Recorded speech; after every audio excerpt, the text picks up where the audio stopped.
Welcome to the Genius Factory. Enjoy the video. You start by locking down the essentials so adjustments actually work. First, confirm updates and a stable platform. Once done, switch to the relevant focus mode.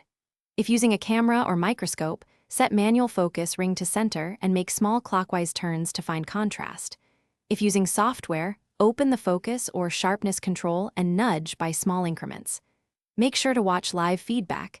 You want detail to increase without over-sharpening, and adjust lighting to reveal true focus. Once you have a rough lock, refine precisely by targeting high-contrast edges. You'll notice subtle changes faster. You should zoom into 1.5 to 2 times to inspect fine detail, then make tiny focus turns while observing live feedback. If handheld, increase shutter speed or ISO to prevent blur. Make sure depth of field is appropriate for subject distance. If software offers focus peaking, enable it now because it immediately highlights sharp areas and speeds decision-making. To finish, lock focus or save settings so you don't lose the adjustment. Then capture a full resolution test and inspect edges across the frame. You should walk the scene or subject to confirm focus holds at different angles, and, if required, use focus bracketing to ensure at least one perfect image.